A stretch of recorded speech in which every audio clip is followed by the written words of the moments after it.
협약도 짚고 외교문서 공개하고 문재인의 정신승리 오기네. 중국 사드 보복 조치에 우리 기업들이 막대한 손실을 입었음에도 별다른 논평도 없이 대응조차 삼가하며 WTO 제소마저 자진철회하던 문재인 좌파 정권이 일본의 경제 보복 조치에 대해서는 나와 정부는 변함없이 국민의 힘을 믿고 엄중한 상황을 헤쳐나갈 것이라며 연일 안방에서 큰 소리를 치고 있습니다. 문재인이 믿는 국민은 어떤 국민인지 참 궁금한데요. 문재인은 지난 15일 청와대에서 수석보좌관 회의를 주재한 자리에서 일본 정부의 수출 규제 조처에 관해 양국 관계 발전의 역사에 역행하는 대단히 현명하지 못한 처사라며 결국에는 일본 경제에 더 큰 피해가 갈 것임을 경고해 둔다고 말했습니다. 그러면서 정치권과 국민의 합심을 요청했습니다. 문재인은 국민 여러분께서도 자신감을 가지고 기업들이 어려움을 헤쳐나갈 수 있도록 힘을 모아주길 바란다.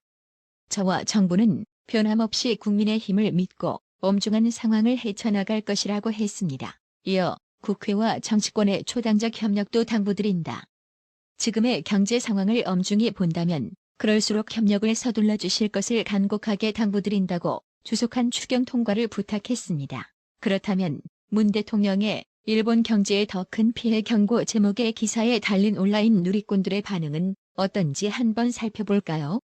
15일 저녁 9시 기준 좋아요 1480명보다 4644명이 화나요를 클릭하며 분노했습니다. 무려 6300여 개가 달린 댓글 중 순공감 순으로 몇 개를 소개해보자면 쟁은 세계 3위 경제 규모인 일본을 너무 얕보는 것 아닌가? 진짜 이건 옳고 그름을 떠나서 판세를 너무 못 읽는데? 같이 손해를 봐도 당장 타격이 큰 건 우린데라 했고 그 배그는 일본에 더 큰 피해가 있을 거라는 게 상식이냐? 북한에는 찍소리도 못하면서 일본에다 허세 떨긴. G20 가서 회의는 거의 참석 안 하고 공연만 끝까지 보고 오신 대통령 각하 정신 좀 차리세요라 했으며 OHCH는 집권 후 2년 동안 대기업은 철저히 적표 세력처럼 몰아쳤고 중소기업은 최저임금을 마구 높여 적응하기도 전에 폐업하게 만들었고 노조는 마음대로 날뛰게 만들어서 귀족처럼 행동했고 젊은 세대는 마구 세금 뿌려 인심을 얻는 동시에 독립심과 자생력은 떨어뜨렸다. 이제 일자리도 줄었고 기업할 마음은 없게 만들었고 기업이나 부동산 투자도 마치 때려 죽여야 할 것처럼 만들고 경제에 대해 바른 말 하면 토착 외구로 몰아 입을 다물게 만들었으니 대체 뭘로 경제를 살려 일본을 대적하겠다는 거냐? 그렇게 좋아하는 친북 세력 모아 불매운동이라고 직격했고 스토는 일본이 하는 짓은 괘씸하지만 경제로 일본을 이길 순 없다. 일본이 더 큰 피해? 혼자 정신승리하는 소리 하지 말고 이를 저질렀으면 수습도 네가 해라. 오만 기업들 피해보게 하지 말고라며 힐난했습니다. 나경원 원내대표는 문재인 발언에 대해 강경 대응이 정권의 정신승리에는 도움이 될지 모르겠지만 사태 해결은 요원해진다고 비판했습니다.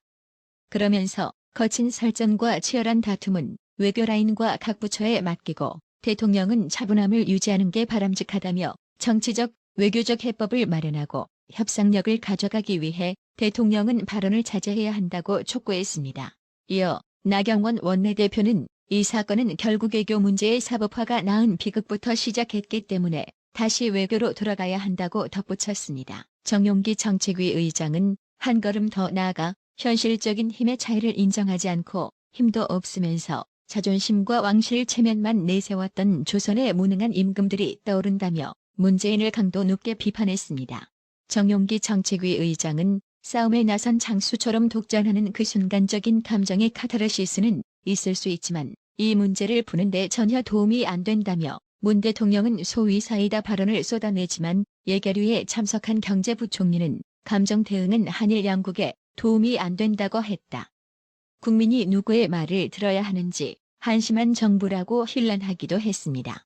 변희재 미디어워치 대표는 자신이 운영하는 네이버 카페 자유 게시판을 통해 처음엔 참의원 선거를 노린 도발 정도로 보다가 곧 우리 반도체 산업의 장기 경쟁력 약화를 노린 문제라고도 봤지만 지금은 동아시아의 판전체를 흔들려는 시도라고 본다라는 청와대 입장을 게재해놓고는 이제야 제2의 일본 침공 성격을 청와대가 이해했군요. 이제 청와대가 사태를 정확히 파악했는데 문재인 머리채 잡고 끌어내리는 것 말고 다른 대책이 없다는 것도 한 달 정도면 파악하겠군요라고 진단했습니다.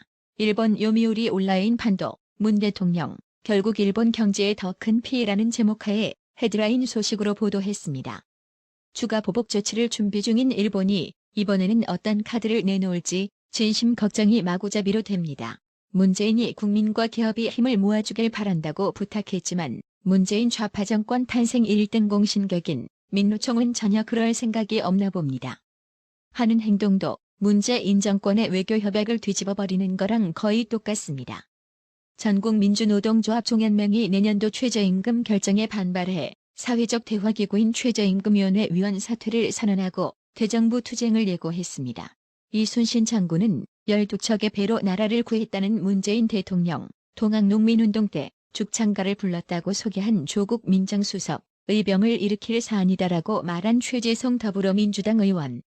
일본 수출 규제 사태에 반일 감정을 자극하는 발언이 연일 이어지고 있는 가운데 국회 외교통일위원장을 맡은 윤상현 자유한국당 의원이 청와대와 여당을 향해 일침을 가했습니다. 외교를 책임지고 이끌어가야 할 집권 세력이 냉정한 대응 대신 연일 항일 역사를 꺼내면서 일본의 수출 보복에 대한 여론전에 나선 행태를 비판한 것입니다. 윤상현 의원은 자신의 페이스북을 통해 대한민국 국회 외교통일위원장으로서 2019년 대한민국 외교를 보면서 실망을 넘어 절망을 느낀다며 문재인 대통령과 외교부, 조국 민정수석과 청와대 참모, 그리고 여당은 부디 국익을 위해 언행을 각별하게 주의하고 냉철하게 행동해 주실 것을 당부드린다고 밝혔습니다. 윤상현 의원은 청와대 안보실 차장은 100년 전 국채보상운동을 꺼내들고 문재인 대통령은 이순신 장군의 12척의 배로 결의를 다지고 여당의 특위위원장은 의병을 일으킬 일이라더니 급기야 조국 청와대 민정수석은 죽창가를 페이스북에 올렸다면서 조국 민정수석이 여유 있게 드라마를 보고 죽창가를 올린 7월 13일 토요일은 비상사태를 맞아 부품 조달을 위해 일본을 방문하고 돌아온 삼성의 이재용 부회장이 긴급회의를 소집한 날이라고 지적했습니다. 윤상현 의원은 이어 누가 나라 구하려 온몸 던져 헌신하는 의병입니까? 여유 있게 드라마 즐기는 분입니까? 위기를 극복하기 위해 모든 수단과 방법을 찾아 동분서주하는 분입니까? 라고 반문하며 저도 외통위원장으로서 일본 미국 대사를 만나고 미국의 유력 정치인들에게 편지를 보내고 바세나루 체제 의장과 세계 각국에 문제 해결을 위한 협조를 요청하고 있습니다라며 답답함을 토로했습니다. 참고로 윤상현 의원이 거론한 바세나루 체제, 워시나 어레인지먼트는 무기와 전략물자, 그에 따른 기술 수출을 통제하기 위해 1996년 출범한 국제조직을 일컫습니다. 일본이 강제징용 배상 판결과 관련해 우리 측에 제안한 제3국 중재위원회 구성안을 청와대가 공식 거부했습니다. 청와대 핵심 관계자는 16일 춘추관에서 일본의 3국 중재위 구성안 제안을 수용할 수 없다고 밝혔습니다. 이 관계자는 3국 중재위 구성 제안 관련 청와대 의견은 수용 불가냐는 질문에 그렇다. 명쾌하게 결론이 난 것 같다며 이같이 확인했습니다. 일본의 제3국 중재위 구성 요청은 한일 청구권 협정 3조 3항에 따른 것으로 양국 간 분쟁이 생겼을 경우 외교 경로, 중재위 구성, 제3국을 통한 중재위 구성 등 절차를 거쳐 해결하도록 규정했습니다. 일본은 지난 5월 20일 청구권 협정에 따른 한일 양국 중재위 설치를 요청한 데 이어 지난달 19일 제3국 중재위 설치를 요청했습니다. 또 3국 중재위 구성 제안에 대한 우리 정부의 답변 시한을 이달 18일로 정하고 수용을 거부할 경우 국제사법재판소 ICJ에 제소하겠다는 의사를 밝혔습니다. 이날 우리 측의 공식 거부로 ICJ 제소와 별개로 일본의 추가 경제보복 조치도 가시화할 전망입니다. 이에 온라인 누리꾼은 이래놓고 또 뒤로는 일본 비난하겠지. 협정 위반과 억지는 문재인 청와대가 하고 있고 한일 간 협상 테이블도 문재인이 엎어버리고 있다. 이런 짓거리 해놓고 언론 방송이나 페북에는 일본 탓하고 비난한다.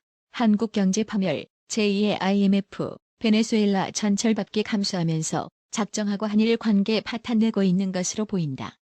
이러면서 기업들 소집하고 초당적 대응이니 뭐니 하는 것은 모순이고 속임수 쇼일 뿐이다. 지금 이 사태가 추경 몇천억으로 대응될 것이 아니라는 것쯤은 국민들도 알고 있다라고 통렬하게 비판하는 글을 올렸습니다. 예상대로 문재인이 16일 윤석열 후보자를 검찰총장에 임명했습니다. 문재인은 이날 오후 윤석열 후보자에 대한 임명안을 제가 했다고 청와대 고민정 대변인이 전했습니다. 윤석열 신임 총장의 임기는 문무일 현 검찰총장의 임기가 끝난 직후인 오는 25일부터 시작됩니다. 윤석열 후보자가 신임 검찰총장에 임명되면서 현 정부 들어 국회 문턱을 넘지 못한 장관급 인사들 역시 재조명됐습니다. 문재인 정부 출범 후 청문 보고서 채택 없이 임명된 장관급 고위 공직자는 모두 16명으로 늘었습니다. 자유한국당은 국회 청문회를 왜 하는지 모르겠다는 의견입니다. 자유한국당은 이날 논평을 내고 윤석열 후보자는 청문 과정에서 온 국민을 상대로 하루 종일 일관되게 거짓말을 자행했는데 검찰총장이라는 공직의 무게감과 그 중요성을 고려하지 않더라도 거짓말 그 자체로 이미 국민에 의해 부적격 판단을 받은 사람이라고 지적했습니다. 김진태 의원도 국민 패싱 윤석열 검찰총장 인정 못한다는 제목의 입장문을 통해 결국 청와대에서 윤석열을 검찰총장으로 임명했다. 이 정부에서 국회 인사청문 보고서 채택 없이 임명한 16번째 사례다. 이럴 거면 인사청문회는 뭐하러 했나? 국회를 패싱했으니 국민을 패싱한 거다. 위증해 자료 제출 거부해 시간만 때웠다. 이러니 피의자가 검사 앞에서 거짓말하고 자료 제출 안 하면 뭐라고 할 건가? 오늘로 검찰은 사망 선고를 받았다. 국민의 검찰 같은 참고대는 그만두기 바란다. 난 윤석열을 총장으로 인정하지 못하니 검찰을 피감기관으로 하는 법사위에 더 이상 있지 못하겠다. 원래 있었던 상임위 정무위로 복귀하겠다며 문재인 좌파 정권에서의 인사대참사에 대해 참담한 심경을 밝혔습니다. 김주영님, 좌빨박멸님, 구독료 후원 정말 감사드립니다. 나라의 TV는 보다 더 양질의 컨텐츠를 생산하기 위해 자발적 구독료를 후원 형식으로 받고 있으니 많은 성원 부탁드립니다. 시청해주셔서 감사합니다. 구독은 꼭 눌러주세요.